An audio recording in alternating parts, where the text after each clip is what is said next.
is the biggest news of the moment. Renowned industrialist Indresh Deshmukh has committed suicide by jumping into a swimming pool. His body was discovered in his home swimming pool around 11:30 सबसे p.m. बड़ी खबर यह है कि मशहूर उद्योगपति इंद्रेश देशमुख की अपनी ही स्विमिंग पूल में डूबने से मौत हो गई। ये हादसा है या इसकी जांच पुलिस ने शुरू कर दी है।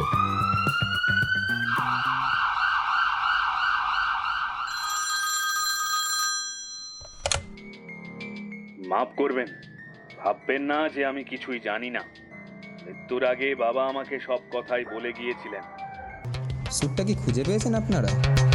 আমার কেমন যেন সব গুলিয়ে যাচ্ছে।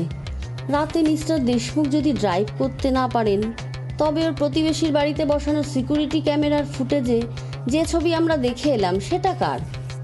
হরি সিং নিশ্চয়ই চিনতে ভুল করবে না। রাতের খাওয়া শেষ করে হরি সিং নিজের কোয়ার্টারে বসে গুনগুন করে গান গাইতে গাইতে খৈনি ডলছিল। দেওয়ালে ঝোলানো পেন্ডুলাম ঘড়িটায় একটা ঘন্টা বাজলো। হরি সিং সময় দেখল, 11:30 বাজলো। সে একটু আশ্চর্য হয়ে ভাবল, সাহেব এখনো ফিরলেন না কেন? আজ তো গাড়ির ড্রাইভার প্রভাস সঙ্গে নেই। বোনের বিয়েতে দেশের বাড়ি গিয়েছে প্রভাস, সেই পরশু ফিরবে। সাহেব বেরিয়েছেন দুপুরে, এত রাত তো হয় না কোনো দিন। ম্যানেজারবাবু অবশ্য বলতে পারবেন সাহেব কখন ফিরবেন, কিন্তু তিনি তো আবার সুগারের রুগী। 10:30টায় রাতের খাওয়া সেরে ঘুমিয়ে পড়েন। হরি সিং কোয়ার্টার ছেড়ে বাইরে বেরিয়ে এলো। তার কোয়ার্টারটা সদর ফটকের পাঁচিল লাগোয়া। একটাই ঘর, ঘরের মাথায় অ্যাসবেস্টারের ছাউনি। পাঁচিলের দিকে একটা ছোট ঘুলঘুলি আছে। সেই ঘুলঘুলি দিয়ে বাইরের লোককে দেখে নিশ্চিন্ত হয়ে তবেই গেট খোলে হরি সিং। গত 3 বছর ধরে সে এ কাজ করে আসছে। এবারই সিকিউরিটি খুব টাইট। একটা সিকিউরিটি ক্যামেরাও বসানো আছে গেটের মাথায়। হরি সিং তাকালো বাড়ির বাঁদিকে একটু পিছনে সার্ভেন্ট কোয়ার্টারটার দিকে। ওদিকটা অন্ধকার হয়ে আছে, সবাই ঘুমিয়ে পড়েছে। এখন ডিউটি শুধু তার আর সাহেবের খাস চাকর অনন্তর। সাহেব ফিরলে হরি সিং গেট খুলে দেবে। সাহেবের গাড়ি গেট দিয়ে প্রবেশ করে সোজা চলে যাবে ভেতরে সাদা বাড়িটার সামনে। 2বার হর্ন বাজবে। সেই হর্নের আওয়াজে ছুটে নিচে নেমে আসবে অনন্ত। সাহেবের হাত থেকে ব্যাগ নিয়ে সাহেবের আগে আগে উপরে উঠে যাবে। খানিক পরে নেমে এসে গাড়ি গ্যারেজ করবে। এর কিছু পরেই হরি সিং টহল দিতে বেরোবে গোটা বাড়িটা। এটাই রুটিন। গত 3 বছর এই রুটিনই চলে আসছে। অবশ্য প্রভাস থাকলে সেই গাড়ি গ্যারেজ করে। হরি সিং গেটের সামনে খানিক পায়চারি করল। কিছু পরেই গাড়ির হেডলাইটের তীব্র দ্যুতি গেটের ওপর দিয়ে ছিটকে এলো। চট করে ঘরে ঢুকে ঘুলঘুলির সামনে এলো হরি সিং। সাহেবের গাড়ি। দেওয়ালে ঝোলানো চাবির গোছা পেরে দ্রুত পায়ে ছুটে এলো হরি সিং।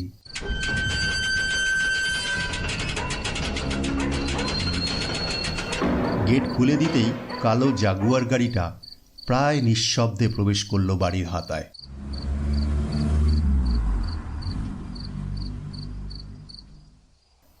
হরি সিং কপালে হাত দিয়ে স্যালুট ঠুকল, তারপর গেট বন্ধ করে তালা লাগিয়ে দিল। ডিসেম্বর মাস। বান্দ্রা শহরে ঠান্ডা তেমন পড়ে না, তবে আজ অন্য দিনের তুলনায় ঠান্ডাটা একটু বেশি মনে হচ্ছে। একটা মলিন কমফোর্টার মাথায় জড়িয়ে নিল হরি সিং। দেওয়ালের একপাশে রাখা পাকা বাঁশের তেল চুকচুকে লাঠিটা হাতে নিয়ে 2বার মেঝেতে ঠুকল। মনে হলো আর একবার খৈনি মুখে দেওয়া দরকার। লাঠিটা পাশে রেখে কৌটো থেকে খৈনি বার করে চৌকিতে বসে আয়েশ করে ডলতে শুরু করলো হরি সিং। সহসাই তার মনে হলো, সাহেবের গাড়ির হর্ন বাজলো না কেন? তাড়াতাড়ি খৈনির দলা দাঁতের গোড়ায় টিপে লাঠিটা নিয়ে বাইরে বেরিয়ে এলো হরি সিং। দূর থেকে চোখে পড়ল, গাড়ি যেখানে দাঁড়ানোর কথা সেখানে না দাঁড়িয়ে বাড়ির ডান দিকে সুইমিং পুলের কাছে দাঁড় করানো আছে গাড়ি। হরি সিং লাঠি হাতে দ্রুত পায়ে এগিয়ে গেল সেই দিকে। অনন্ত উজবুকটা নিশ্চয়ই ঘুমোচ্ছে। জোর কদমে হাঁটতে হাঁটতে হরি সিং পৌঁছে গেল গাড়ির কাছে। এরকম তো হবার কথা নয়। গাড়ির জানলার কাচ তোলা, বাইরে থেকে উঁকি দিয়ে একবার ভেতরটা দেখলো হরি সিং। ভেতরে কেউ নেই। সাহেব কি তাহলে উপরে গিয়েছেন? ঘাড় ঘোরাতেই আচমকা চোখে পড়ল পুলের জলে একটা তরঙ্গ উঠেছে, যেন এইমাত্র কেউ নেমেছে সেখানে। হরি সিং পায়ে পায়ে এগিয়ে গেল পুলের দিকে। তারপর তার চোখে যে দৃশ্য ফুটে উঠল, তার জন্য হরি সিং প্রস্তুত ছিল না। হেরে গলায় সে চিৎকার করে বলে উঠল, আরে অনন্ত! হরি সিং এর হাঁক ডাকে সার্ভেন্ট কোয়ার্টারে আলো জ্বলে উঠল। এবারই দোতলা থেকে হন্তদন্ত হয়ে নিচে নেমে এলো অনন্ত। বয়সে সে ছোকরা, চোখে ঘুমের আবেশ লেগে রয়েছে। চোখ মুছতে মুছতে সে বলল, আরে কি হয়েছে হরি ভাইয়া? হরি সিং কাঁপতে কাঁপতে পুলের জলের দিকে আঙুল দেখালো। অনন্ত অবাক হয়ে এগিয়ে গেল। পুলের কাছে বাতি স্তম্ভের আলোয় অনন্ত চোখে পড়ল স্বচ্ছ জলের নিচে একটা মানুষ উপুর হয়ে শুয়ে রয়েছে। মানুষটার শরীরে একটা সাদা ফুলহাতা শার্ট, পরনে প্যান্ট নেই, শুধু একটা আন্ডারওয়্যার। দেখেই তার বুকটা কেঁপে উঠল। সার্ভেন্ট কোয়ার্টারের উপরের তলায় থাকেন ম্যানেজার বরুণ প্যাটেল। ভদ্রলোকের বয়স 40-এর উপরে, রোগা প্যাকাটির মতো চেহারা, হাই সুগার রয়েছে। বেশি রাত জাগতে পারেন না। সকাল সকাল খাওয়া দাওয়া সেরে শুয়ে পড়েন। আজও তেমনি শুয়ে পড়েছিলেন। হরি সিংয়ের চেঁচামেচিতে ঘুম ভেঙে গিয়েছে তার। ভৃত্যদের সাথে তিনিও দৌড়ে এসেছেন পুলের কাছে। উদ্গ্রীব হয়ে বললেন, কি হয়েছে হরি? সাহেব ফিরেছেন? ওখানে কি? অনন্ত লাফিয়ে পড়েছিল পুলের জলে। জল তোলপাড় করে হাতে ধরা ভাসমান একটা শরীর টেনে নিয়ে এলো অনন্ত। সকলে এগিয়ে গেল। ডাঙায় তুলে শরীরটা উল্টে রাখতেই সভয় দুপা পিছিয়ে এলো সবাই। সাহেব! বরুণ প্যাটেল সবাইকে সরিয়ে সামনে হুমড়ি খেয়ে পড়ে বললেন, সরে যাও সবাই, আমাকে দেখতে দাও। সকলে সরে দাঁড়ালো। বরুণ প্যাটেল সাহেবের নাকের সামনে হাত রাখলেন। নিঃশ্বাস প্রশ্বাস পড়ছে না। বুকটা ধক করে উঠল তার। চট করে সাহেবের ডান হাতটা তুলে নাড়ি দেখতে বসলেন ভদ্রলোক। একটু আধটু হোমিওপ্যাথি জানেন তিনি। চাকর বাকরদের পেটের অসুখ, হালকা জ্বরজারি হলে বরুণ প্যাটেলই ডাক্তারি করেন। নাড়ি পেলেন না। শরীর বেশ ঠান্ডা।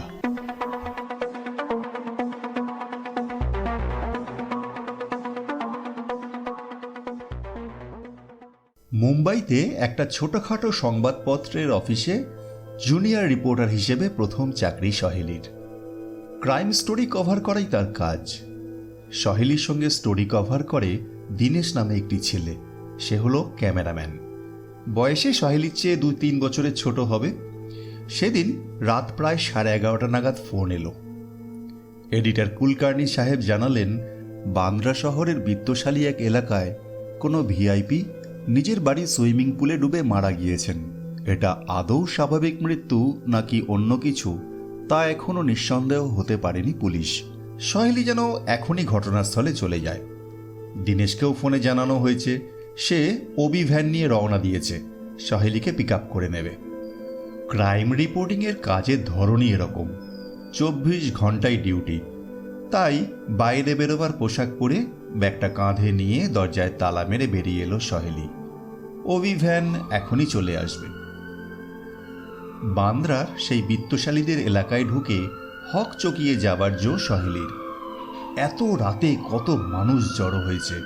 রিপোর্টারদের গাড়ি লাইন দিয়ে দাঁড়িয়ে রয়েছে। রাস্তার সামনে পুলিশের ব্যারিকেড। ভিকটিমের নাম ইন্দ্রেশ দেশমুখ। নামকরা ইন্ডাস্ট্রিয়ালিস্ট, বয়স 50-এর ঘরে। বিভিন্ন সমাজসেবামূলক কাজকর্মে যুক্ত থাকার সুবাদে শহরের অনেকেই চিনত ওকে। ব্যারিকেডের সামনে গিয়ে আই কার্ড দেখাতে সেন্ট্রি তাদের রাস্তা করে দিল। গেট দিয়ে প্রবেশ করে সহেলি দেখল মিস্টার দেশমুখের অট্টালিকাসম বাড়িটা গেট থেকে আন্দাজ 50 মিটার দূরে। মাঝে পাথরে বাঁধানো রাস্তা, রাস্তার দুই ধারে ফুলের কেয়ারি। রাত হলেও সেই পাথরে বাঁধানো রাস্তার দুই ধারে সুদৃশ্য বাতিস্তম্ভ থেকে স্তিমিত আলো এসে জায়গাটা আলোকিত করে রেখেছে। সহেলি আর দীনেশ পা চালিয়ে সোজা চলে এলো সুইমিং পুলের সামনে। বাড়ির ডাইনে সুইমিং পুল, এখানেও আলো রয়েছে। পুলের ধারে জটলা। ক্যামেরার ফ্ল্যাশ বারবার জ্বলে উঠছে। ভিড় ঠেলে সামনে এগিয়ে গিয়ে চোখে পড়ল পুলের ধারে আপাত মস্তক সাদা চাদর মোড়া একটা বডি শুইয়ে রাখা আছে। দীনেশ ক্যামেরা নিয়ে তার কাজ শুরু করে দিল। সহেলি এদিক ওদিক তাকিয়ে দেখল, চোখে পড়ল ইন্সপেক্টর চান্দেকার কার সঙ্গে কথা বলছেন। পুলিশ ইন্সপেক্টর সুনীল চান্দেকারের সঙ্গে সহেলির পরিচয় আছে। মাসখানেক আগে একটা ক্রাইম রিপোর্ট কভার করতে গিয়ে ও সংস্পর্শে এসেছিল সহেলি। সে হাত নেড়ে এগিয়ে গেল ওর দিকে। ইন্সপেক্টর চান্দেকার তার দিকে তাকিয়ে মশকরা করে বললেন, আহারে, বাচ্চা মেয়েটার দু চোখে এখনো ঘুম লেগে আছে। যতই যাই বলো না কেন, তোমাদের এডিটর সাহেব বড়ই নির্দয় সহেলি। সহেলি হেসে ফেলল, বলল, মোটেই না, ঘুমোতে চাইলে অন্য প্রফেশনে যেতে পারতাম। কিছু পেলেন? চান্দেকার গম্ভীর মুখে বললেন,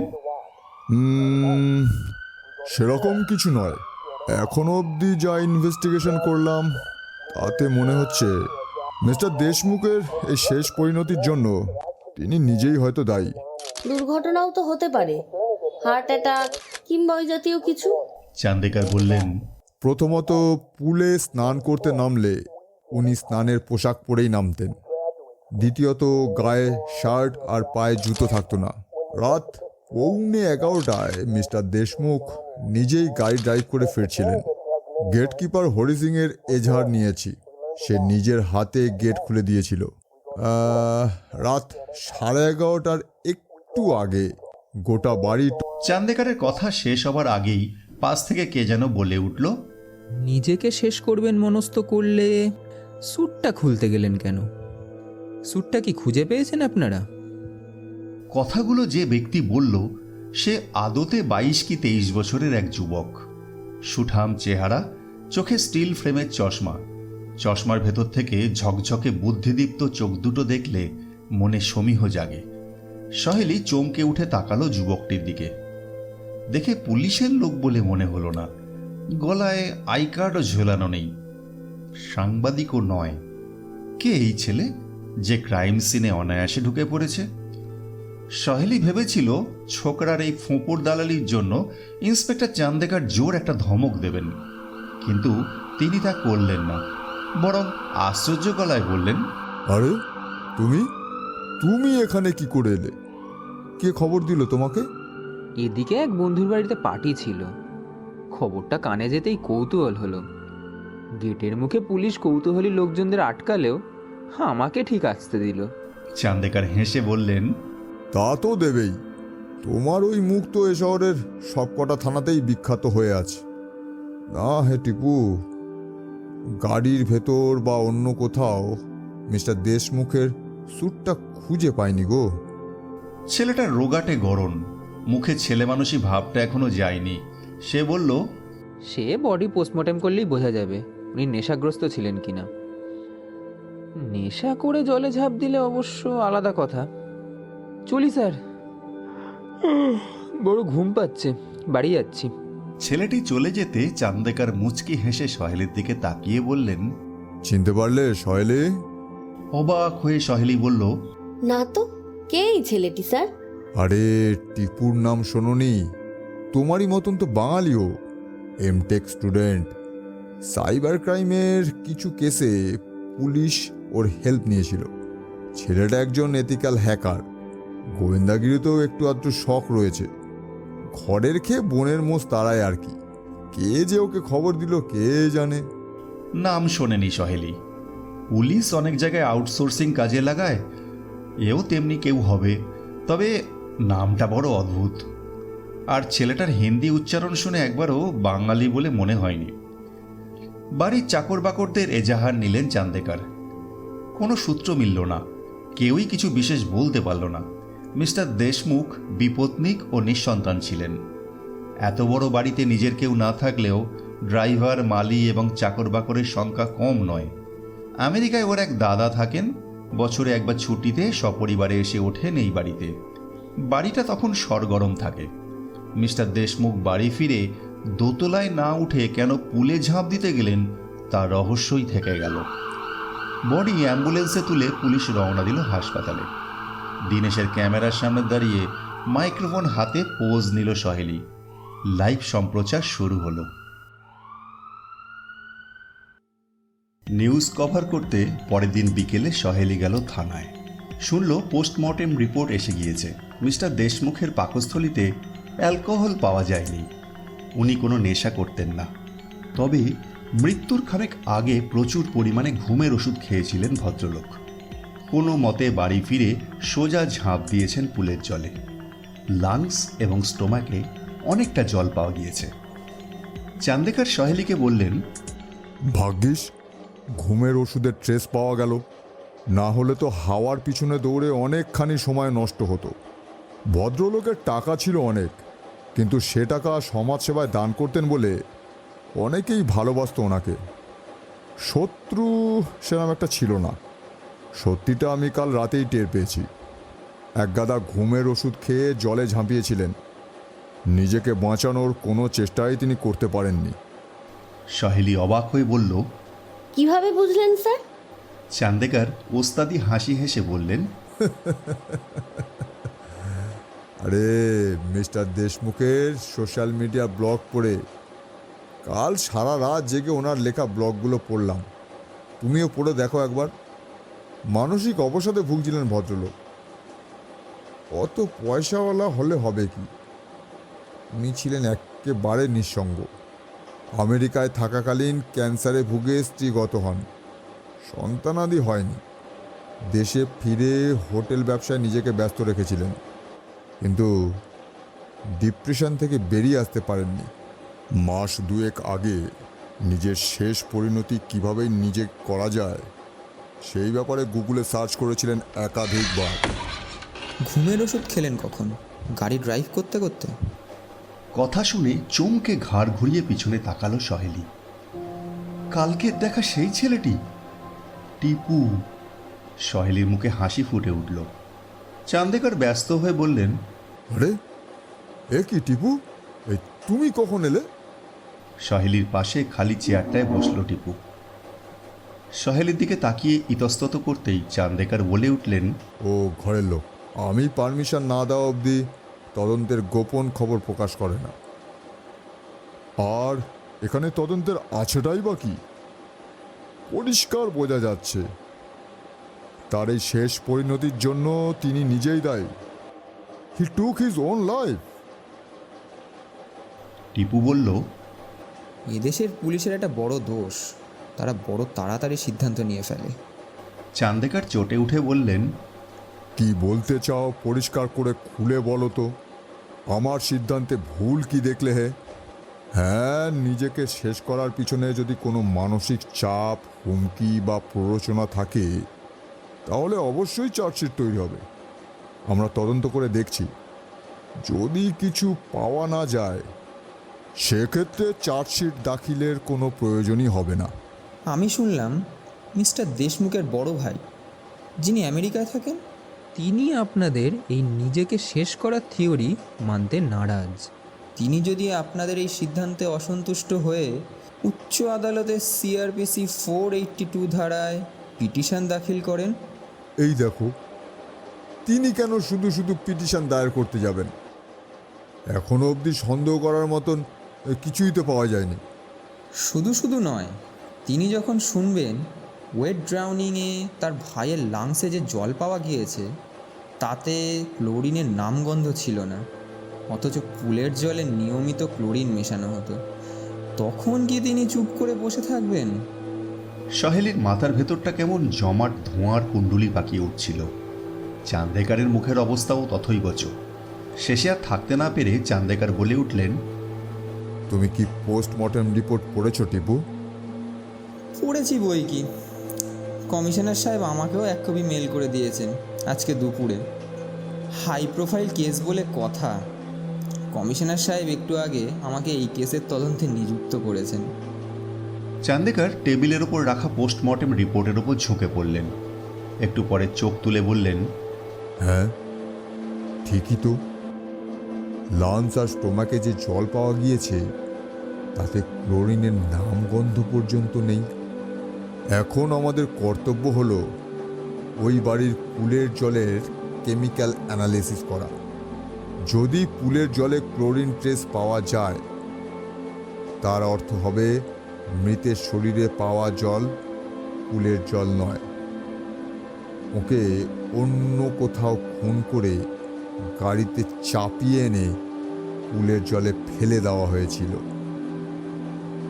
কিন্তু তুমি কি করে নিশ্চিত হচ্ছ যে পুলের জলে ক্লোরিন পাওয়া যাবেই?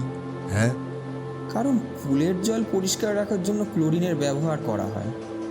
এটা খুব সাধারণ একটা ব্যাপার। তাও যদি আপনার কোনো সন্দেহ থাকে, ফরেন্সিক এক্সপার্ট দিয়ে ওই পুলের জল পরীক্ষা করে নিতে পারেন। মোটামুটি 1 থেকে 3 পার্টস পার মিলিয়ন ক্লোরিনের ট্রেস মিলবে। না না, সে তো অবশ্যই করব, কিন্তু ধরো পুলের জলে ক্লোরিন পাওয়া গেল, সেক্ষেত্রে ঘটনাটা কি দাঁড়ালো? মিস্টার দেশমুখকে অন্য কোথাও জলে চুবিয়ে মেরে ওই পুলের জলে ফেলে দেওয়া হয়েছিল, কিন্তু হরি সিংয়ের এজাহার, বাড়ির বাকি লোকেদের এজাহার, সবাই তাহলে মিথ্যা বলছে? না না, তার মানে তুমি কি বলতে চাইছো? গত রাতে গাড়ি চালিয়ে মিস্টার দেশমুখ বাড়ি ফেরেননি? হ্যাঁ হ্যাঁ, যত সব। টিপু, মানছি তুমি সাইবার এক্সপার্ট, কিন্তু দোহাই বাবা, পুলিশের ওপর দিয়ে যাবার চেষ্টা করো না। কাল রাত্রে যখন আমরা দেখলাম বাড়ির সিকিউরিটি ক্যামেরা খারাপ, আমরা মিস্টার দেশমুখের প্রতিবেশীর বাড়ির গেটে বসানো সিকিউরিটি ক্যামেরার ফুটেজ জোগাড় করেছি, বুঝলে? সেই ফুটেজে পরিষ্কার দেখা গিয়েছে চকলেট কালারের স্যুট পরে গাড়ি চালাচ্ছেন মিস্টার দেশমুখ নিজে। চাইলে তুমিও ফুটেজ দেখতে পারো। টিপু আর সহেলি দুজনকেই সংগৃহীত ফুটেজ দেখালেন চান্দেকার। 3 সেকেন্ডের ফুটেজ। রাত 11:32 মিস্টার দেশমুখের কালো জাগুয়ার গাড়িটা পাস করেছে। স্টিয়ারিংয়ে রাখা দুটো হাত, পরনে চকলেট কালারের স্যুট, তবে মুখ দেখা গেল না। ক্যামেরার উচ্চতা একটু বেশি। চান্দেকার স্যার বিজ্ঞের হাসি হাসলেন। টিপু থতমত মুখ করে বলল, ফুটেজটা আমার পেন ড্রাইভে দিয়ে দিন স্যার। অট্টহাস্য করে উঠলেন চান্দেকার। বললেন, হ্যাঁ নাও, দেখো যদি নতুন কিছু আবিষ্কার করতে পারো। হ্যাঁ, পেন ড্রাইভ পকেটে পুরে উঠে পড়ল টিপু। তার মুখে চিন্তার ভাঁজ। টিপু বেরিয়ে যেতেই সহেলিও চট করে উঠে দাঁড়িয়ে বলল, ফোনে যোগাযোগ রাখবো স্যার, আপডেট দেবেন আশা করি। এখন আসছি। হ্যাঁ, আসো সহেলি, আসো। চান্দেকারের হাসির দমক তখনও থামেনি। তাকে সেই অবস্থায় রেখে বাইরে বেরিয়ে এলো সহেলি। টিপু তখন তার স্কুটার স্টার্ট দিচ্ছিল। দৌড়ে ওর কাছে গিয়ে সহেলি বলল, মনে হচ্ছে একটু যেন দমে গেলেন মিস্টার টিপু। দেখুন, আমি মিস্টার টিপু নই, আমার নাম ত্রিনাব, পদবী পুততুণ্ড। টিপু হলো আমার সাইবার নেম, পুলিশ ওই নামেই আমাকে চেনে। সহেলি হাঁপ ছেড়ে বলল, বাপরে, নাম নিয়ে এত কাণ্ড, কে জানতো? এই বলে সে হাসতে লাগলো। টিপুও হাসলো, তারপর বলল, আপনাকে কাল রাতেও দেখেছিলাম না? ঠিকই দেখেছেন, খবরটা পেয়েই ঘটনাস্থলে ছুটে গিয়েছিলাম আমি। আমার নাম সহেলি, ক্রাইম রিপোর্টার। শুনলাম আপনি নাকি পুলিশের অনুমতি ছাড়া খবর প্রকাশ করেন না। আপনার হাউস মেনে নেয়, ইনসেন্টিভ, প্রমোশন এসব আটকে থাকে না? টিপুর প্রশ্নের ধরনে হাসি পেয়ে গেল সহেলির। হাসতে হাসতে সে বলল, না না, যথাসময়ে সলিড খবর প্রকাশ করি বলে প্রমোশন যথাসময়েই হয়। তার মানে আজ থানায় যা শুনলেন সেই ক্লোরিনের গল্পও প্রকাশ করবেন না? এখনই না। আপনার এই গুণটাকে ইংরেজিতে বলা হয় ডিসক্রেশন, অর্থাৎ যতক্ষণ না নিজে সত্যি ব্যাপারটা নিয়ে নিঃসন্দেহ হচ্ছে ততক্ষণ খবর ছড়ান না। বাহ, ভালো অভ্যাস। তা এখন কোথায় যাবেন? অফিসে? না না, অফিসে এখন কোনো কাজ নেই। তাহলে আমার স্কুটারের পিছনে উঠুন। মানে? কেন, আপত্তি আছে? খবর চান তো দিতে পারি। বেশ, চলুন, কোথায় যাবেন?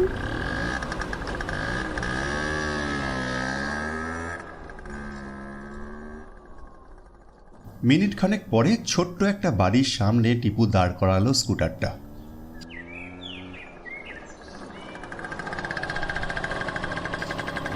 সহেলি নামতে সে বলল, গরিবের কুড়ির পায়ের ধুলো দিন ম্যাডাম। ছোট হলেও বেশ ছবির মতো সুন্দর বাড়িটা। গেটের দুপাশে বোগেনভেলিয়ার ঝাড়ি, সাদা আর লাল ফুল ফুটেছে। সহেলি জিজ্ঞেস করলো, আপনার বাবা মা? ওনারা কলকাতায় থাকেন, আমি তাদের একমাত্র সন্তান। ড্রয়িং রুমে ঢুকে একটা সোফার দিকে আঙুল দেখিয়ে টিপু বলল, 2 মিনিট বসুন, আমি ল্যাপটপটা নিয়ে আসছি।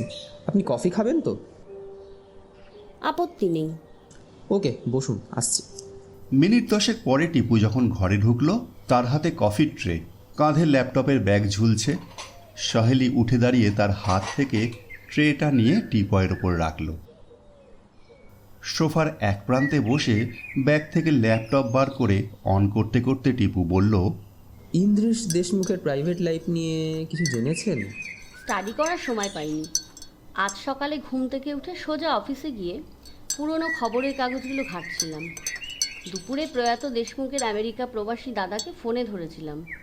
ভদ্রলোক জানালেন, বছর 3 আগে আমেরিকাতেই সস্ত্রীক থাকতেন ওর ভাই। চালু হোটেল ব্যবসা ছিল। তারপর ক্যান্সারের স্ত্রীর মৃত্যুর পর আমেরিকার ব্যবসা গুটিয়ে দেশে ফিরে আসেন ইন্দ্রেশ দেশমুখ। এদেশে ওর স্ত্রীর নামে ট্রাস্ট খুলেছিলেন। দুস্থদের সাহায্য, চিকিৎসা পরিষেবার যাবতীয় খরচ যেত সেই ট্রাস্ট থেকে। এর বেশি ভদ্রলোক কিছু জানালেন না। অত্যন্ত ভেঙে পড়েছেন ভাইয়ের মৃত্যুর খবরে। ওর ভাই যে নিজেকে শেষ করতে পারেন তা কিছুতেই মানতে রাজি নন ভদ্রলোক। ওসব কথা আজকের প্রত্যেকটা কাগজে ছেপে বেরিয়েছে। আমি বলতে চাইছি আরও ডিটেল কিছু। আচ্ছা, আপনি ইন্দ্রেশ দেশমুখের সোশ্যাল মিডিয়া ব্লগ পড়েছেন? সহেলি দুদিকে মাথা নাড়ল। টিপু ওর হাতের ল্যাপটপটা ঘুরিয়ে সহেলির সামনে ধরে বলল, পড়ুন, খানিকটা পড়লেই জানতে পারবেন আজ কেন মিস্টার চান্দেকার এই কথাটার ওপর জোর দিচ্ছিলেন যে মিস্টার দেশমুখ নিজেকে শেষ করেছেন। আগ্রহ সহকারে সহেলি পড়তে শুরু করে দিল। মাঝে মাঝে কফির পেয়ালায় চুমুক দিচ্ছিল। পড়তে পড়তে তার চোখে মুখে নানান অভিব্যক্তি খেলে যাচ্ছিল। মিনিট 10 পরে ল্যাপটপ সরিয়ে রেখে বিস্মিত দৃষ্টিতে টিপুর দিকে তাকিয়ে সে বলল, স্ট্রেঞ্জ, এতটা ডিপ্রেশনে চলে গিয়েছিলেন ভদ্রলোক, অথচ কেউ জানতে পারেনি? বেশ, কি বুঝলেন আমাকে বোঝান। বোঝাবুঝির কিছু নেই, খুব সহজেই বোঝা যাচ্ছে চির অকাল মৃত্যু মেনে নিতে পারেননি ভদ্রলোক। ব্যবসা, সমাজসেবা প্রভৃতির মাঝে নিজেকে ব্যস্ত রাখলেও তিলে তিলে ক্ষয় ধরেছিল ওর মনে। স্ত্রীকে খুব ভালোবাসতেন, কোনো সন্দেহ নেই। নিজের স্ত্রীকে ভালোবাসা সুস্থ পুরুষ মানুষের স্বাভাবিক রিফ্লেক্স। এটুকু বোঝবার জন্য ব্লগ পড়ার দরকার হয় না। কি আশ্চর্য, ওর লেখা ছত্রে ছত্রে যে হাহুতাশ ফুটে উঠেছিল তা কি আপনি বুঝতে পারেননি? চান্দেকার স্যার ঠিক বলেছিলেন। মাস 2 আগে উনি নিজের ব্লগে লিখেছিলেন, যখন সবাই ছেড়ে চলে যায় তখন পরম বন্ধু হয়ে হাত ধরে মৃত্যু। Sadly he choose to leave this world on his own, there's no foul play involved. বুঝেছি, কিন্তু ওটা মাস 2 আগের লেখা। পরের লেখাগুলো লক্ষ্য করলে বুঝতে পারবেন তিনি খুব খুশি ছিলেন, নতুন করে জীবনের স্বাদ পাচ্ছিলেন। কেন, কি এমন মোড় এসেছিল ওর লাইফে? আপনি বলতে চান উনি প্রেমে পড়েছিলেন? 56 বছর বয়সে মানুষ কারো প্রেমে পড়ে না এই কথা বলছি না, কিন্তু কিন্তু কি? যাকগে, ছাড়ুন সেসব কথা। আপনি আসল জিনিস এড়িয়ে গিয়েছেন। গত 19 আগস্ট তারিখের ব্লগটা পড়ুন, ওই লেখার মধ্যে মারাত্মক একটা ক্লু আছে। বুকের ভেতরটা লাফিয়ে উঠল সহেলির। সে তাড়াতাড়ি ল্যাপটপটা টেনে মাউস প্যাডে আঙুল চালিয়ে স্ক্রল করতে শুরু করলো। খানিক পরে সে বলল, স্ট্রেঞ্জ, মিস্টার দেশমুখের নাইট ব্লাইন্ডনেস ছিল। উনি খেদের সঙ্গে লিখেছেন, ভিটামিনের অভাবেই যদি এ রোগ হয় তবে সারা জীবন আমি ভালো মন্দ খেয়েও আমার এ রোগ কেন হলো? দাঁড়ান, তাহলে উনি কিভাবে সে রাতে গাড়ি ড্রাইভ করলেন? টিপু এ কথার কোনো উত্তর না দিয়ে চুপ করে বসে ভাবতে লাগলো। সহেলি বলল, আমার কেমন যেন সব গুলিয়ে যাচ্ছে।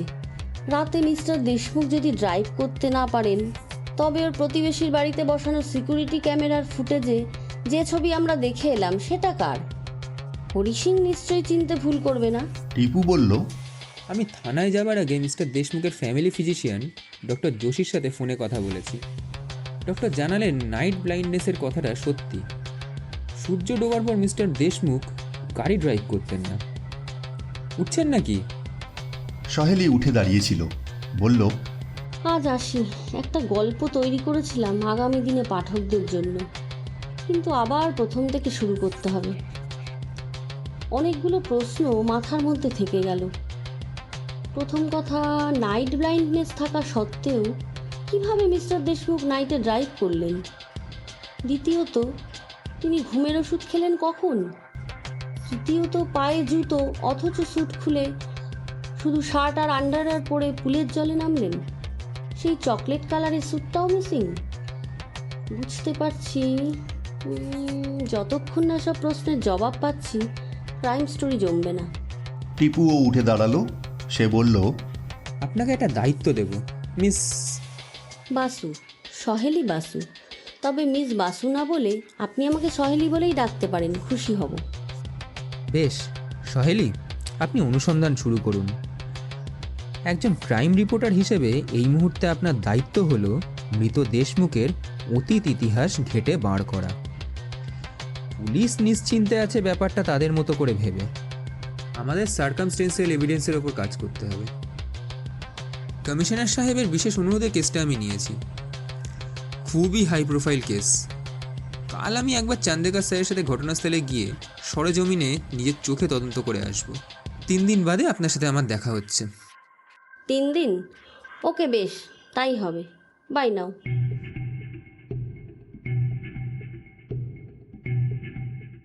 সেদিন সকাল 10টা নাগাদ পুলিশের জিপ এসে মিস্টার দেশমুখের বাড়ির গেটের সামনে দাঁড়াতেই ঘুলঘুলির ফাঁক দিয়ে হরি সিংয়ের মুখ দেখা গেল। পরক্ষণেই সে মুখ সরে গেল। তারপর গেট খোলার আওয়াজ হলো। পুলিশের জিপ খোলা গেট দিয়ে পাথরে বাঁধানো রাস্তা ধরে খানিক এগিয়ে গিয়ে মাঝামাঝি জায়গায় গিয়ে দাঁড়িয়ে পড়ল। জিপ থেকে জনা কয়েক পুলিশ নামলেন। দলে ছিলেন ইন্সপেক্টর মিস্টার চান্দেকার। ওই গাড়িতেই ছিল টিপুও। চান্দেকার হরি সিংয়ের দিকে তাকিয়ে বললেন, হরি সিং, 5 মিনিটের মধ্যে বাড়ির সকলকে আমার সামনে এনে হাজির করো। হরি সিং দৌড়ে চলে গেল। টিপু এগিয়ে গেল বাড়ির ডান দিকে সুইমিং পুলের পাশে। মিস্টার চান্দেকারও সেই দিকে এগোলেন। পুলের চারপাশ স্যান্ডস্টোনের ফ্লোর টাইলস দিয়ে বাঁধানো। পুলের স্বচ্ছ নীল জল। পুল শেষ হয়েছে, তারপরেই বাউন্ডারি পাঁচিল। পাঁচিলের উচ্চতা আন্দাজ ফুট 6 হবে। নিচে জমিতে সারি সারি ফুলের গাছ। প্রায় সবকটা গাছেই বাহারি ফুল ফুটে রয়েছে। একপাশে পাঁচিলের গোড়ায় গোটা কত খালি টব একসাথে করে উল্টে রাখা। গোটা পুলটা একবার চক্কর কেটে ফিরে এলো টিপু। মিস্টার চান্দেকার একপাশে দাঁড়িয়ে টিপুর কার্যকলাপ লক্ষ্য করছিলেন। টিপু বলল, এদিকে আর কিছু দেখার নেই, চলুন স্যার, ছাদে যাওয়া যাক। বাড়ির ছাদের দিকে তাকিয়ে চান্দেকার দেখলেন একজন কনস্টেবল ছাদে উঠেছে। চেঁচিয়ে বললেন, এই ছাদে উঠবার সিঁড়ি কোন দিকে? কনস্টেবল বলল, স্যার দাঁড়ান, আমিও আসছি আপনার সঙ্গে। কনস্টেবলের সাথে ছাদে উঠে মিস্টার চান্দেকার প্রথমেই গেলেন পুলের দিকটায়। চোখে পড়ল পাঁচিলের ওপাশে পিচ ঢালা রাস্তা দেখা যাচ্ছে। রাস্তায় গাড়ি চলছে, মানুষজন হেঁটে চলেছে। দেখে আবার নিচে নেমে এলেন চান্দেকার। বাড়ির চাকর বাকরেরা সার বেঁধে উঠোনে দাঁড়িয়েছিল। দলে ম্যানেজার বরুণ প্যাটেলও ছিলেন। তার দিকে তাকিয়ে মিস্টার চান্দেকার বললেন, এই যে মিস্টার প্যাটেল। ম্যানেজার ভদ্রলোক বললেন, আগে স্যার। আপনি তো এখানকার ম্যানেজার, তা কীরকম ম্যানেজমেন্ট আপনার মশাই? হ্যাঁ, গেটের সিকিউরিটি ক্যামেরা খারাপ হয়ে বসে আছে, আপনি জানতেনই না? ম্যানেজারের মুখে কথা জোগালো না। চান্দেকার জিজ্ঞেস করলেন, আচ্ছা, এখানে সবাই উপস্থিত আছে তো? ম্যানেজার বললেন, মানে শুধু বিনয় নেই। বিনয়? সে আবার কে? আগে স্যার, বিনয় এ বাড়ির মালি ছিল। এই ফুলের বাগান তারই হাতে তৈরি। আগে মালি ছিল জিতরাম, বুড়ো হয়ে মরে গেল। তারপর বিনয় এলো। নেই কেন? কোথায় গেছে? বিনয় স্যার চলে গেছে। ওর নাকি এখানে পোষাচ্ছিল না। যেদিনে দুর্ঘটনা ঘটে তার আগের দিন বিকেলে কাজ ছেড়ে চলে যায়। আমাকে বলে গেল অন্য জায়গায় কাজ পেয়েছে, মাইনেটাও বেশি পাবে। আচ্ছা, বিনয়ের রিক্রুট কে করেছিল? আমি করেছিলাম স্যার। বাড়ির ভৃত্য কর্মচারীদের রিক্রুটমেন্টের দায়িত্ব আমার ওপর। বিনয়ের কাগজপত্র আর ফটোটা নিয়ে আসুন। আসলে স্যার, ম্যানেজার ভয়ার্ত দৃষ্টিতে তাকালেন চান্দেকারের দিকে। কঠিন মুখে চান্দেকার বললেন, আমতা আমতা না করে কি বলবেন সেটা পরিষ্কার করে বলুন। আগে স্যার, এই যে ফাইলে এ বাড়ির কাজের লোকেদের ডকুমেন্ট থাকে, সেই ফাইল থেকে শুধু বিনয়ের ডকুমেন্ট মিসিং। বাকিদের কাগজপত্র যেমন কে তেমন আছে। আমি এর মানে খুঁজে পাচ্ছি না। আজ সকালেই আবিষ্কার করলাম। চান্দেকার ব্যঙ্গাত্মক হাসি হেসে বললেন, বলছি পুলিশের কাছে এইসব গল্প দিয়ে লাভ হবে না ম্যানেজার বাবু। হাজতে গিয়ে আপনার সাথে বোঝাপড়া হবে। তার আগে কিছু প্রশ্নের উত্তর দিন তো। সেদিন বাড়ি থেকে কখন বেরিয়েছিলেন মিস্টার দেশমুখ? উনি দুপুর 2টো নাগাদ বেরিয়েছিলেন। শহরে আমাদের একটা বড় রেস্টুরেন্ট আছে, সাহেব মাঝে মধ্যে দেখভাল করতে যেতেন। রেস্টুরেন্টের ম্যানেজার অজিত জানিয়েছে বিকেল 3টে থেকে সাহেব রেস্টুরেন্টেই ছিলেন। তারপর নাকি সন্ধে 8টায় বেরিয়ে যান। একাই বেরিয়েছিলেন? সাহেবের গাড়ির ড্রাইভার প্রভাস ছুটিতে আছে, তাই সেদিন বাড়ি থেকে গাড়ি নিয়ে স্যার একাই বেরিয়েছিলেন। উনি কি রাত্রে ড্রাইভ করতেন? প্রয়োজন হতো না স্যার, প্রভাসই গাড়ি চালায়। বোনের বিয়েতে দেশে গেছে প্রভাস। কথা ছিল হোটেলের এক ড্রাইভার সাহেবকে বাড়ি পৌঁছে দেবে, কিন্তু সাহেব মানা করে দেন। আচ্ছা, সেদিন বাইরে বেরোবার পর ওর কোনো ফোন এসেছিল? আগে হ্যাঁ স্যার, বলেছিলেন ফিরতে রাত হবে, ডিনার বাইরে করবেন। সন্ধে 8:30টার দিকে এসেছিল ফোনটা। বাড়ি থেকে বেরোবার সময় ওর পরনের পোশাক কি ছিল? আগে স্যার, চকলেট কালারের স্যুট। তাহলে স্যুটটা কি রাতারাতি পাখনা মেরে উড়ে গেল? হ্যাঁ, এই বলে মিস্টার চান্দেকার দুবেকে বললেন, দুবে, তুমি বাড়ির ভেতর গিয়ে সার্চ করো। স্যুটটা পাওয়া খুবই দরকার। দুজন কনস্টেবল নিয়ে দুবে চলে গেলেন বাড়ির ভেতরে। মিস্টার চান্দেকার বরুণ প্যাটেলের দিকে একটু এগিয়ে এসে গলা নামিয়ে বললেন, আচ্ছা বরুণবাবু, আপনি কি হোমিওপ্যাথি করেন? বরুণ প্যাটেল লজ্জিত হয়ে বললেন, পাশ করিনি, বই পড়ে ওষুধ দিই। আর নারী দেখতে জানেন? মানে মরা মানুষকে ছুঁয়ে বলে দিতে পারেন যে কখন তার মৃত্যু হয়েছে? ম্যানেজারের চোখে আবার ভয়ের ছায়া ঘনিয়ে এলো। তিনি কাঁচুমাচু মুখে বললেন, সাহেবের শরীর খুব ঠান্ডা ছিল। এই শীতের রাতে জলে পড়ে থাকলে শরীর আপনা আপনি ঠান্ডা মেরে যাবে। আর আপনার যদি মনে কোনো সন্দেহ জেগেই ওঠে, সে কথা পুলিশের কাছে না জানিয়ে রিপোর্টারদের কেন বলেছেন? ম্যানেজার চুপ করে রইলেন। চান্দেকার বললেন, আচ্ছা, আপনি কোন হাতের নাড়ি দেখেছিলেন? একটুও না ভেবে ম্যানেজার বললেন, ডান হাতের। বটে, ওই রকম মানসিক অবস্থায় আপনার ডান বা জ্ঞান কাজ করছিল? ম্যানেজার মাথা নেড়ে বললেন, না স্যার, মনে থাকতো না, কিন্তু আমি যে হাতটা তুলেছিলাম ও হাতে একটা আংটি ছিল, বেশ মনে আছে। সাহেব ডান হাতের অনামিকায় একটা আংটি পরতেন, পান্না বসানো আংটি। ও আচ্ছা, বুঝলাম। মিস্টার চান্দেকার হরি সিংয়ের দিকে তাকিয়ে বললেন, এই হরি সিং, সত্যি করে বলো তো, সেই রাত্রে তোমার সাহেবের সাথে আর কেউ এসেছিল কিনা? হরি সিং ঢোক গিলে বলল, না হুজুর, মানে সাহেবই গাড়ি চালাচ্ছিলেন। সাহেব ফিরে আসার কিছুক্ষণ পরেই আমি টহল দিতে বেরোই। এটা আমার রোজের ডিউটি আছে স্যার। সে রাতে চোখে পড়ে পুলের সামনে গাড়িটা রাখা। আমি খুব অবাক হয়ে যাই। আমি অনন্তকে ডাকতে যাব, তখনই চোখে পড়ে জলের নিচে কেউ পড়ে রয়েছে। তখনও বোঝনি কে পড়ে আছে? না হুজুর, আমি অনন্তর নাম ধরে ডাকি। সে নিচে এসে সব দেখে শুনে পুলে নেমে বডি তুলে নিয়ে আনে। অনন্ত কোথায়? একটি অল্প বয়সী ছেলে এগিয়ে এসে বলল, এই তো স্যার। মিস্টার চান্দেকার অনন্তর দিকে চোখ পাকিয়ে তাকিয়ে প্রশ্ন করলেন, কতদিন চাকরি করছো এই বাড়িতে? অনন্ত বলল, বছর 4 তো হলো স্যার। আমি ছিলাম সাহেবের খাস চাকর। তুমি কি বাঙালি? হ্যাঁ স্যার, তবে আমার জন্ম এই শহরে। আমার বাবা বিয়ের আগে এ শহরে কাজের সন্ধানে এসেছিলেন। আমরা আর দেশে যাইনি। সে রাত্রে গাড়ি গ্যারেজ করতে নামনি কেন? অনন্ত ঘাড় নিচু করে বলল, গাড়ি গ্যারেজ করার কাজ প্রভাস করত। কখনো সে কামাই করলে আমি গ্যারেজ করতাম। একটু আধটু ড্রাইভিংও জানি। কেন জানি না সেদিন সন্ধ্যা থেকেই ভীষণ ঘুম পাচ্ছিল আমার। শরীরটাও ভালো ছিল না। তবে হুজুর, হর্নের আওয়াজ পেলে জেগে উঠতাম। তার মানে গাড়ির হর্নের আওয়াজ তুমি পাওনি? অর্থাৎ তুমি বলতে চাইছো তোমার মালিক সেই রাত্রে ঘরেই ঢোকেননি? না স্যার, সার্ভেন্ট কোয়ার্টারে অনেকেই জেগেছিল, তারাও কেউ হর্নের আওয়াজ পায়নি। আর সাহেব ঘরে ঢুকলে ওর ঘরে পরার পোশাক তেমনি পাট করা থাকতো না। ঘরের দরজা খুলতে গেলে আমাকে আগে জাগাতে হতো, কেননা আমি স্যারের রুমের দরজার সামনে টুলে বসে ঘুমোচ্ছিলাম। তারপর হরি সিংয়ের চিৎকারে জেগে উঠেছিলাম। ধমক দিয়ে চান্দেকার বললেন, চপ, ইয়ার কি হচ্ছে? ডিউটি ফাঁকি দিয়ে রোজই ঘুমাও নাকি? সব কটাকে লকআপে ঢুকিয়ে চাপকালে সত্যি কথা বেরিয়ে আসবে।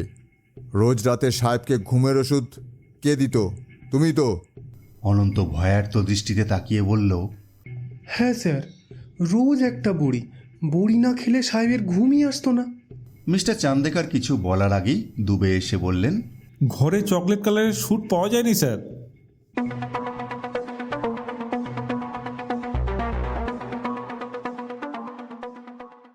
থানায় নিজের চেয়ারে গালে হাত দিয়ে হাঁ করে বসেছিলেন চান্দেকার।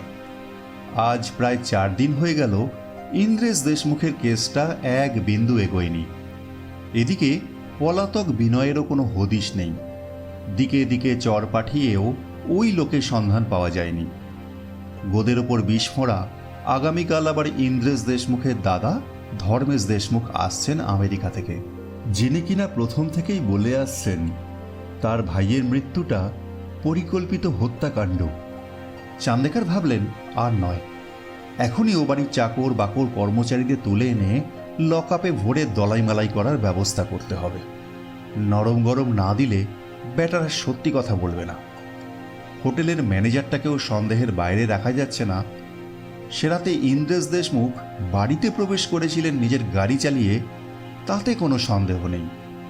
খুব সম্ভব বাড়ির কারুর হাত আছে এই খুনের পেছনে।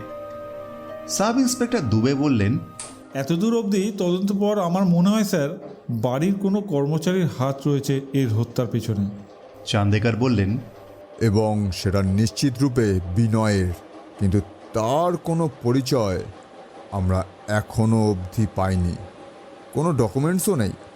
বাড়ির সিকিউরিটি ক্যামেরার পুরনো ফুটেজে সকলের চেহারা থাকলেও বিনয়ের চেহারা ক্যাপচার হয়নি। কি অদ্ভুত, তাই না? কিন্তু স্যার বাকি কর্মচারীদের মুখে আমরা বিনয়ের চেহারার যে বর্ণনা পেয়েছি তাই দিয়েই তো আমাদের স্কেচ আর্টিস্টকে দিয়ে ছবি আঁকিয়ে নিতে পারি। ওই ম্যানেজার কনফার্ম করবে, বাকি চাকর বাকরদের দিয়েও কনফার্ম করে নেওয়া যাবে। তারপর নেটওয়ার্ক কাজে লাগিয়ে বিনয়ের টিকি ধরে হাজতে পুরা শুধু সময়েরও আস্থা। সেটা তো অবশ্যই করতে হবে। দুবে, আজই একটা স্কেচ আর্টিস্টকে দিয়ে ছবি আঁকানোর ব্যবস্থা করো। কিন্তু আমি ভাবছি বিনয় যদি ধরা পড়েও কোন অজুহাতে আমরা তাকে গ্রেপ্তার করব? কেন স্যার, সাসপেক্ট লিস্টে তো সবার আগে তার নামই আসে যে। কিন্তু কিভাবে? সে ঘটনার আগের দিন কাজ ছেড়ে চলে গিয়েছিল বলে? তাহলে ঘটনার সময় সে বাড়িতে ঢুকলো কোন পথে? বাড়ির প্রকাণ্ড গেট তালা দেওয়া থাকে। হরি সিংয়ের নজর এড়িয়ে ও গেট দিয়ে প্রবেশ করা সম্ভব নয়। আর সবচেয়ে বড় কথা, হত্যা করার পিছনে তার মোটিভটা কি? আমার মনে হয় স্যার আগে তাকে আমরা ধরি, তারপর হুড়কো দিলেই সে হুড় করে সত্যি কথা বলে দেবে। বুঝলে দুবে, আরও একটা ব্যাপার আছে। মিস্টার দেশমুখের সর্বশেষ ফোন এসেছিল রাত 8টার একটু আগে, একটা আননোন নাম্বার থেকে। ওই নাম্বার ট্রেস করতে গিয়ে জানা যায় নাম্বারটা ডিঅ্যাক্টিভেট হয়ে রয়েছে। এদিকে সে রাতে 8টার পর মিস্টার দেশমুখের মোবাইল ফোনটা সুইচড অফ হয়ে যায়। ফলে লোকেশন ট্রেস করা আমাদের পক্ষে মুশকিল হয়ে গিয়েছে। যত কিছু গণ্ডগোল ওই আননোন নাম্বারটায়। আমি সার্ভিস প্রোভাইডারকে বলেছি যুদ্ধকালীন পরিস্থিতিতে কাজ করতে। ওই নাম্বারের ডেটা আমার চাই। কিছু বলতে যাচ্ছিলেন দুবে, ঠিক সেই সময় সহেলিকে নিয়ে থানায় ঢুকলো টিপু। চান্দেকার তাদের দুজনকে একসাথে দেখে রসিকতা করে বললেন, আরে সহেলি, তুমিও কি আজকাল টিপুর সাথে গোয়েন্দাগিরি করছো নাকি? হ্যাঁ, মানে রিপোর্টারের কাজ ছেড়ে এখন টিপুর অ্যাসিস্ট্যান্ট হয়েছো? সহেলির হয়ে জবাব দিল টিপু। বলল, না স্যার, রিপোর্টারের কাজই করেছে সহেলি। ওনার নিখুঁত রিপোর্টিংয়ের জন্যই আমি সলিড সিদ্ধান্তে আসতে পেরেছি। বলতে বলতে সে চান্দেকারের অনুমতি না নিয়েই সামনের চেয়ারে বসে পড়ল। ইশারায় সহেলিকেও পাশে বসতে বলল। চান্দেকার আশ্চর্য হয়ে তাকিয়েছিলেন ওদের দুজনের দিকে। টিপু সহেলির দিকে তাকিয়ে বলল, আগে আপনি শুরু করুন, তারপর আমি বলছি। গোড়ার কথা না শুনলে চান্দেকার স্যার কেসটা বুঝতে পারবেন না। ব্যাগ থেকে একতারা কাগজ বার করে সহেলি গলা পরিষ্কার করে বলল, অনেক দিন আগের কথা। দেশমুখের এককালের বিজনেস পার্টনার ছিলেন অবনীশ আগরওয়াল। দুজনে একসাথে খুব কম বয়স থেকে ব্যবসা শুরু করেছিলেন। তারপর ভাগ্যদেবীর সহায়তায় ব্যবসা ফুলে ফেঁপে ওঠে। আসবো স্যার? কে, মনীষা? আরে তোমাকে কতদিন বলেছি আমার কেবিনে ঢোকার জন্য তোমার পারমিশন নেবার কোনো প্রয়োজন নেই। যখন ইচ্ছে তুমি আসবে। নিশ্চয়ই স্যার, আমাদের ফরেন অর্ডার সব কনফার্ম হয়ে গেছে। ক্লায়েন্টরা আমাদের সার্ভিসে খুশি। খুশি তো হবেই, সব তো তোমার ম্যানেজমেন্টে হচ্ছে মনীষা। তুমি আসার আগে কোম্পানি এত অর্ডারের মুখ দেখেনি। তুমি ভারী লক্ষ্মীমন্ত মেয়ে মনীষা। ধন্যবাদ স্যার। বাই দ্য ওয়ে, আজ সন্ধ্যের পর ফ্রি আছো মনীষা? এমনিতে কোনো কাজ নেই স্যার, কিছু দরকার আছে কি? ভাবছিলাম একটু কফি শপে যাব। সারাদিন কাজের চাপে নিরিবিলিতে বসা হয় না। যাবে তুমি? কেন যাব না স্যার? থ্যাঙ্কস মনীষা। আচ্ছা শোনো, ইন্দ্রেশকে আমার কেবিনে পাঠিয়ে দাও। আচ্ছা স্যার। বুঝলে ইন্দ্রেশ, ব্রিটেনে আমাদের প্রোডাক্টের চাহিদা বেড়েছে। ফ্রান্স ও পর্তুগাল থেকেও অনেক টাকার অর্ডার এসেছে। আর আমাদের এই সৌভাগ্যকে বয়ে এনেছে জানো? কে আবার? তোমার আর আমার অধ্যাবসায় আর পরিশ্রম। শোনো বস, সেই 17 বছর বয়সে স্কুল পালিয়ে তোমার সাথে ব্যবসা শুরু করেছি, ঠিক আছে? আর তখন আমার এই পকেটে ছিল মাত্র 37 টাকা 70 পয়সা। আর আমার ছিল 33 টাকা 20 পয়সা। আজ এই 7 বছরে আমাদের বিজনেসে 4 কোটি 28 লক্ষ টাকা খাটছে। কিন্তু সেটা কথা নয় ইন্দ্রেশ। পরিশ্রম তো অনেকেই করে, কিন্তু বিজনেসে যদি লক্ষ্মী না থাকে সে বিজনেস কোনো দিনও দাঁড়ায় না। তোমাকে অবশ্য বলতে আপত্তি নেই, তুমি তো আমার আত্মার অংশ বন্ধু। আমি মনীষার কথা বলছি। মেয়েটা আমাদের বিজনেসে জয়েন করার পর থেকেই যেন ধনবর্ষা শুরু হলো। বন্ধু, মনীষাকে তোমার কেমন মনে হয়? কেমন মানে কি? সিম্পল। দেখো ভাই, মনীষা আমাদের কোম্পানির একজন নিতান্ত সাধারণ কর্মচারী, ব্যাস। তা তুমি হঠাৎ ওর প্রতি এত মনোযোগী হয়ে পড়লে কেন? ব্যাপার কি বলো তো? আমি ঠিক করেছি মনীষাকে আমি বিয়ে করব ইন্দ্রেশ। ওকে স্ত্রী রূপে পেলে আমার জীবন ধন্য হবে। তোমার কোনো অমত নেই তো বন্ধু? দেশমুখ অ্যান্ড আগরওয়াল কোম্পানির অন্যতম সিইও অবনীশ আগরওয়াল তারই কোম্পানির একজন সাধারণ কর্মচারীর প্রেমে পাগল। আহা, খবরের কাগজের হেডলাইন হওয়া উচিত। তা বস, মনীষা জানে নাকি একতরফা পেয়ার? হ্যাঁ ইন্দ্রেশ, সেও আমার প্রেমে পাগল। আমি তার চোখের দৃষ্টি আর অথরের হাসি দেখেই তার মনের কথা বুঝেছি। এক সামান্য কর্মচারী থেকে কোম্পানির 50% মালকিন হতে চলেছে সে। সিংহীর মতোই সে কোম্পানিতে থাকবে। হ্যাঁ, তুমিও এইবার বিয়েটা করে ফেলো ভাই। আর কতদিন অকৃতদার থাকবে? প্রপার্টি ভোগ করার জন্য বংশধর চাই তো। সব যখন সুন্দরভাবে চলছে, ঠিক সেই সময় ব্যবসা থেকে প্রায় সমস্ত টাকা তুলে নিয়ে এবং কোম্পানির নামে ব্যাংক থেকে অনেক টাকা লোন নিয়ে মিস্টার দেশমুখ বিদেশে পালিয়ে যান। শুধু তাই নয়, এই ষড়যন্ত্র তিনি বহুদিন আগে থেকেই করে ফেলেছিলেন অবনীশ আগরওয়ালের ফিয়াঁসে মনীষার সঙ্গে। এই মনীষা ছিলেন সে সময়ে ডাকসাইটে সুন্দরী, তবে তার বাড়ির আর্থিক অবস্থা ভালো ছিল না। অভাবের তাগিদে দেশমুখ অ্যান্ড আগরওয়াল কোম্পানিতে সে চাকরি করতে আসে। কিছুদিনের মধ্যে সুন্দরী কর্মচারীর প্রেমে পড়ে যান তরুণ বয়সী অবনীশ। মনীষাকে প্রাণের চেয়ে ভালোবাসতেন অবনীশ।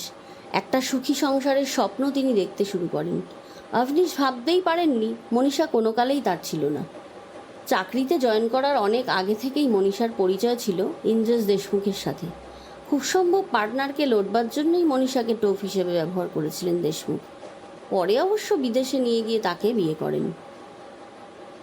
একসাথে জোড়া ধাক্কায় অবনীশ আগরওয়ালের অবস্থা খুব খারাপ হয়ে যায়। পাওনাদারেরা এসে তাকেই চেপে ধরে। অবনীশের জীবন দুর্বিষহ হয়ে ওঠে। বাজারে বদনাম হয়ে যায় দেশমুখ অ্যান্ড আগরওয়াল কোম্পানি। সে প্রায় 31 বছর আগের কথা। পেপারে সে সময় খুব খবর হয়েছিল। বাপরে, এত নামী লোকের এত বড় স্ক্যান্ডেল ছিল, অথচ সকলে তাকে দেবতার আসনে বসিয়েছিল। স্যার, নামী লোকেদেরই তো স্ক্যান্ডেল থাকে, আমার আপনার থোড়ায় স্ক্যান্ডেল থাকবে স্যার?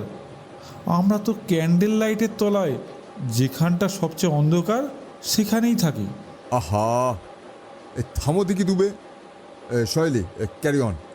সহেলি বলে চলল, পার্টনারের বিশ্বাসঘাতকতায় আঘাত পেয়ে অবনীশ আগরওয়াল আর মাথা তুলে দাঁড়াতে পারলেন না।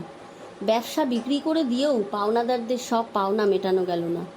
শেষমেশ নিজের বাড়ি গাড়ি সবই বেচে নিঃস্ব হয়ে পথে দাঁড়াতে হলো। ইন্দ্রেশ বন্ধু হয়ে পিছন থেকে ছুরি মারলে তুমি? মনীষা তোমারই প্রেমিকা ছিল, ওকে টোপ হিসাবে রেখে আমাকে পথে বসানোর চক্রান্ত করেছিলে। অথচ ঘুণাক্ষরেও তোমাদের ঘৃণ্য ষড়যন্ত্রের কথা আমি টের পাইনি। এরপরে হয়তো বন্ধুত্ব শব্দটাকে মানুষ ঘৃণা করবে। মাথার ওপর ভগবান আছেন ইন্দ্রেশ, তাঁর দাঁড়িপাল্লার নিখুঁত হিসাবের বাইরে কেউ যেতে পারবে না। তুমি তোমার পাপের সাজার জন্য প্রস্তুত থাকো। এরপর যতদূর জানা যায়, দেশের বাড়িতে সামান্য ডাল রুটির ব্যবস্থা করে বাকি জীবনটা কেটেছিল তার। দেশে থাকতে বিয়ে করেন, একটা ছেলে হয়, নাম রিতেশ। আজ থেকে বছর 7 আগে দেশে ফিরে আসেন মিস্টার দেশমুখ। হয়তো ফিরতেন না, কারণ বিদেশে তার হোটেল ব্যবসা ভালোই জমে উঠেছিল। দুরারোগ্য ক্যান্সার রোগে স্ত্রীর অকাল মৃত্যুর পর তার মনে অনুতাপ এলো। তিনি দেশে ফিরে পার্টনারের খোঁজ করলেন, কিন্তু অবনীশকে আর ফিরে পেলেন না তিনি। তার মৃত্যু সংবাদ শুনলেন। এও শুনলেন অবনীশের একটা ছেলে রয়েছে, তবে সে ছেলের সংবাদ কেউ তাকে দিতে পারল না। এসব কথা নিজের সোশ্যাল মিডিয়ায় লিখেছিলেন মিস্টার দেশমুখ। তবে নিজের অতীত অপরাধের কথা সযত্নে এড়িয়ে গিয়েছিলেন, যার ফলে ওর ব্লগ পড়ে ঘুণাক্ষরেও কারো মনে কোনো সন্দেহ উদ্রেক না হওয়াই স্বাভাবিক। এবার আমি বলি, দেশমুখের প্রতিবেশীর বাড়ির গেটের সিকিউরিটি ক্যামেরা থেকে যে ফুটেজ পুলিশ পেয়েছে, সেই ফুটেজের সেরাতে মিস্টার দেশমুখের গাড়ি ক্যাপচার হয়েছিল।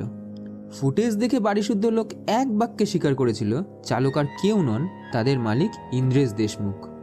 আমি অবশ্য মানতে পারিনি।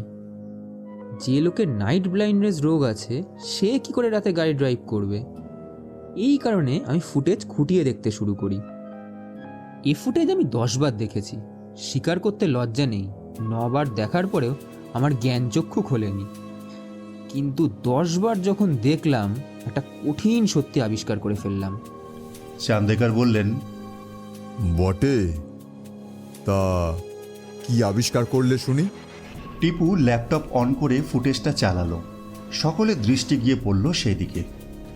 ফুটেজে 3 সেকেন্ডে যে দৃশ্য ছিল, যেখানে মিস্টার দেশমুখের গাড়ি কয়েক মুহূর্তের জন্য দেখা গেল, ফুটেজে গাড়ির ভেতর চালকের মুখ দেখা না গেলেও স্টিয়ারিংয়ে রাখা দুটো হাত পরিষ্কার দেখা গেল। ফুটেজ পজ করে টিপু বলল, মিস্টার দেশমুখের প্রতিবেশীর বাড়িটা আস্তে ডান দিকে পড়ে, কাজেই চালকের সামনের হাতটা ডান হাত, তাই তো? ভালো করে দেখুন তো স্যার। অবশ্যই, ও আর দেখার কি আছে। টিপু ফুটেজটা জুম ইন করলো। হাই রেজুলেশনের ক্যামেরা, পিক্সেল তাই ফাটলো না।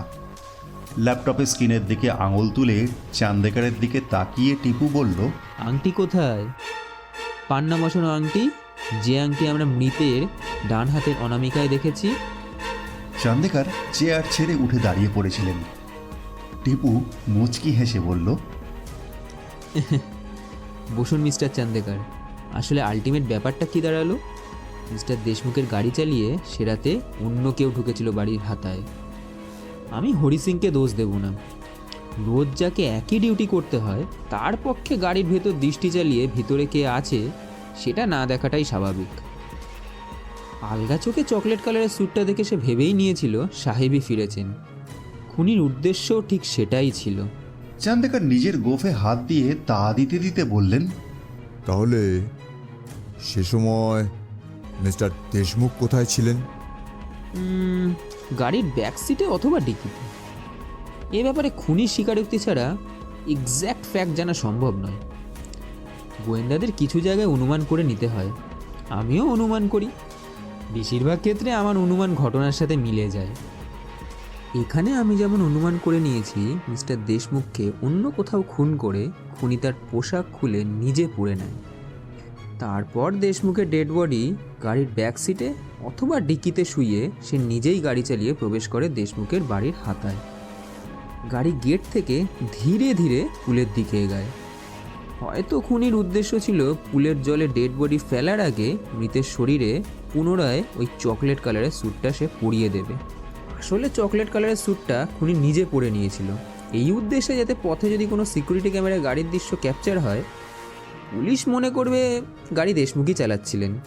কিন্তু হরি সিং সেরাতে কত তাড়াতাড়ি টহল দিতে বেরাবে খুনি ভাবতে পারেনি।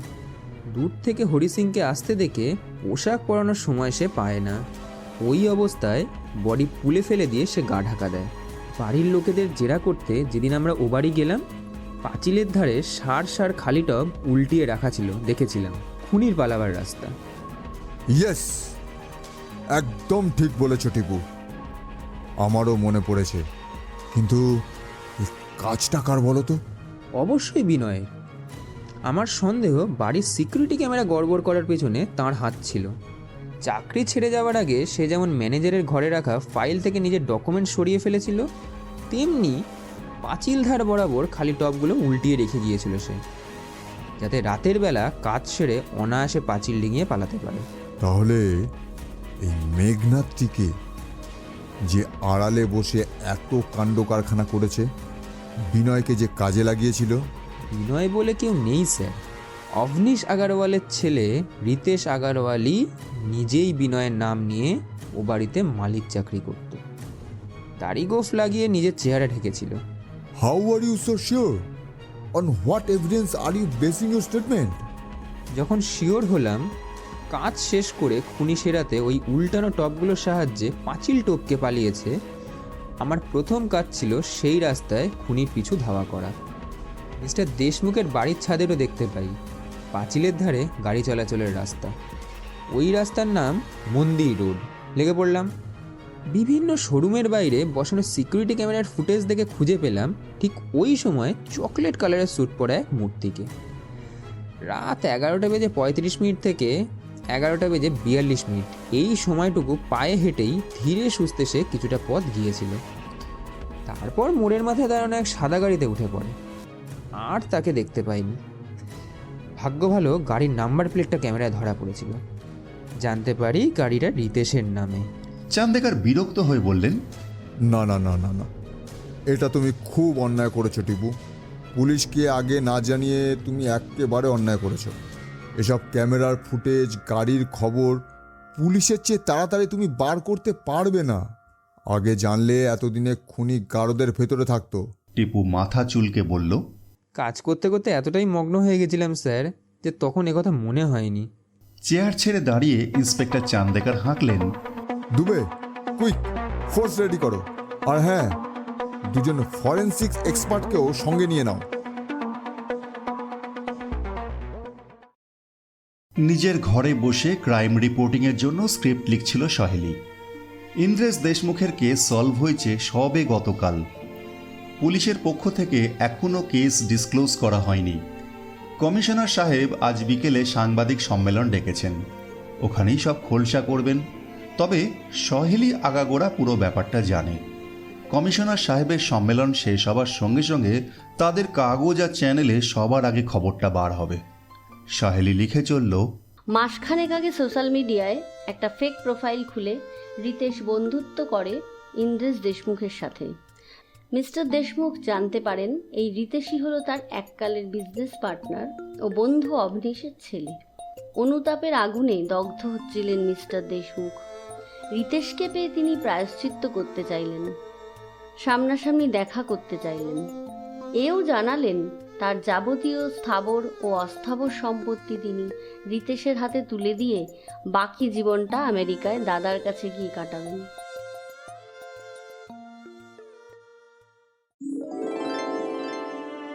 রিতেশ, আমি তোমার বাবার খুব ভালো বন্ধু ছিলাম। তুমি আমার ছেলের মতো। আমার তো নিজের কেউ নেই। আমার যা কিছু আছে সেসব তোমারই প্রাপ্য। তুমি শুধু একবার আমার সামনে এসো বাবা। আমি তোমাকে দু চোখ ভরে দেখতে চাই। আমার বন্ধুর রক্ত বইছে যে তোমার শরীরে। মাফ করবেন, ভাববেন না যে আমি কিছুই জানি না। মৃত্যুর আগে বাবা আমাকে সব কথাই বলে গিয়েছিলেন। আপনার ঘৃণ্য ষড়যন্ত্রের কথাও তিনি আমাকে বলেছিলেন। আমার বাবার মৃত্যুর জন্য প্রত্যক্ষভাবে আপনিই দায়ী। আমি আপনার সামনে কোনোদিন এসে দাঁড়াবো না। যদি দাঁড়াই, আমার বাবার আত্মা কষ্ট পাবেন। আমি আমার পাপের প্রায়শ্চিত্ত করতে চাই রিতেশ। তুমি আমাকে যা শাস্তি দিতে চাও দিও, তবে আমাকে একটা সুযোগ দাও। রিতেশ কিন্তু সহজে নিজেকে প্রকাশ করল না। আসলে সে মনে প্রাণে ধরেই নিয়েছিল দেশমুখকে সে আর বাঁচিয়ে রাখবে না। সুযোগের সদ্ব্যবহারের আশায় ছিল সে। ওদিকে দেশমুখ খুব আনন্দে ছিলেন।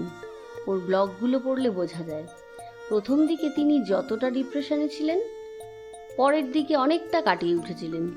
কিন্তু মনের ছটফটানি যায়নি, কারণ তিনি ভেবেছিলেন যতদিন না সামনাসামনি রিতেশ আসছে ততদিন তিনি ক্ষমা পাবেন না। একদিন সুযোগ এলো। রিতেশ জানালো সে সামনাসামনি দেখা করতে চায়। মিস্টার দেশমুখ তখন নিজের হোটেলে হিসাব দেখছিলেন। ঘড়ির কাঁটা তখন সন্ধে 7:30 ঘরে। হ্যালো হ্যালো আঙ্কেল, আপনি দেখা করতে যান আমার সাথে? কে রিতেশ? এটাও তোমার নাম্বার বুঝি? হ্যাঁ বাবা, দেখা করবে আমার সাথে? সুযোগ দেবে আমাকে প্রায়শ্চিত্ত করার? আমার মন যে তোমার সাথে দেখা করার জন্য ছটফট করছে বাবা। আপনি এখন কোথায় আছেন আঙ্কেল? আমি আমার হোটেলেই আছি। বেশ, ঠিক 8টার সময় গাড়ি নিয়ে ট্রাফিক সিগন্যালের সামনে আসুন। আমি ওখানেই দাঁড়াবো। আজ আপনার সাথে বসে ডিনার করব আমি। ডিনার টেবিলেই কথা হবে। কিন্তু আপনি যে আমার বাড়িতে আসছেন এটা কাউকে বলবার দরকার নেই। না না, কাউকে বলবো না। তাহলে আমি ঠিক 8টার সময় রওনা দিচ্ছি। আমার ভারী আনন্দ হচ্ছে রিতেশ। অবনীশের ছেলেকে আমি সামনাসামনি দেখব, ভাবতেই পারছি না। রাখছি আঙ্কেল। 8টা নাগাদ দেশমুখ হোটেল থেকে গাড়ি নিয়ে বেরোলেন। কথা ছিল ওই হোটেলের এক ড্রাইভার গাড়ি ড্রাইভ করে তাকে বাড়ি পৌঁছে দেবে, কারণ সূর্য ডুবে যাবার পর মিস্টার দেশমুখ ড্রাইভ করতেন না। ওনার নাইট ব্লাইন্ডনেস রোগ ছিল। হোটেলের ড্রাইভারকে মিস্টার দেশমুখ বারণ করে দিয়ে নিজেই গাড়ি চালিয়ে হোটেল থেকে বেরোলেন। খুব বেশি দূর ওকে গাড়ি চালাতে হয়নি। ট্রাফিক সিগন্যালের সামনে রাস্তায় অপেক্ষা করছিল রিতেশ। সে গাড়িতে উঠে চালকের আসনে বসে। তারপর দুজনে পৌঁছে যান রিতেশের বাড়িতে। রিতেশ জেরায় স্বীকার করেছে গাড়িতে উঠে সে এক অছিলায় মিস্টার দেশমুখের মোবাইল ফোন চেয়ে নেয়। তারপর সেটা সুইচ অফ করে ফিরিয়ে দেয় মিস্টার দেশমুখকে। রিতেশের ভয় ছিল পরবর্তীকালে পুলিশ সেই মোবাইল টাওয়ার লোকেশন ধরে তার বাড়িতে হাজির হতে পারে। ওদিকে মিস্টার দেশমুখ ঘুণাক্ষরেও সন্দেহ করেননি। রিতেশের সঙ্গে সাক্ষাতে তিনি এতটাই আপ্লুত হয়ে পড়েছিলেন, মোবাইল ফোন সুইচ অফ করার ব্যাপারটা তার নজর এড়িয়ে গিয়েছিল। রাত 9:30 অবধি দেশমুখের সাথে স্বাভাবিক কথা হয়েছিল তার। এরপর দুজনে একসাথে ডিনার করেন। মিস্টার দেশমুখ সংশয় প্রকাশ করেন তিনি রাতের বেলা গাড়ি চালাতে পারবেন না। রিতেশ তাকে আশ্বস্ত করে বলে সে নিজে তাকে পৌঁছে দেবে বাড়িতে। তারপর অবনীশের মুখটা যেন তোমার মুখে কেটে বসানো। পুরোনো দিনের সব কথা মনে পড়ে যায়। কিন্তু বাবা, রাত তো অনেক হলো, আমি যে রাতে ড্রাইভ করতে পারবো না। আমার ড্রাইভারটাও আবার রাত ছুটিতে আছে। চিন্তা করবেন না আঙ্কেল, আমি গাড়ি চালিয়ে আপনাকে বাড়ি পৌঁছে দেব। ও, তাহলে আমি নিশ্চিন্ত। আচ্ছা রিতেশ, বলছি আমার উপর তোমার আর কোনো রাগ নেই তো বাবা? আমাকে তুমি ক্ষমা করতে পেরেছো তো? রাগ আমি পুষে রাখি না আঙ্কেল। তাছাড়া বাবা যে তার প্রাপ্য হক থেকে বঞ্চিত হয়েছিলেন ভেবে দেখলাম আমি কেন আমার হক নেব না। হ্যাঁ, নিশ্চয়ই নেবে। আরে তোমার বাবার সম্পত্তি মানে তো তোমারই সম্পত্তি। আমি আমার ভাগেরটাও তোমার নামেই লিখে দেব। তারপর আমি আমেরিকায় গিয়ে দাদার কাছে থাকব, মনে শান্তি থাকবে। আমি আমার বন্ধুর ছেলেকে বঞ্চিত করিনি। কফি খাবেন তো আঙ্কেল? আমার আবার ডিনারের পর কফি না খেলে চলে না। হ্যাঁ, খাবো। ডিনারের পরে কফির সাথে ঘুমের ওষুধ মিশিয়ে দিয়েছিল রিতেশ। মিস্টার দেশমুখ যখন ঢলে পড়েন, রিতেশ তাকে শুইয়ে দেয় বিছানায়। কারণ আর কিছুই নয়, সে জানতো বডি পোস্টমর্টেম হবে। মৃত্যুর টাইম নিয়ে গড়বড় হলে ধরা পড়ে যাবার চান্স আছে।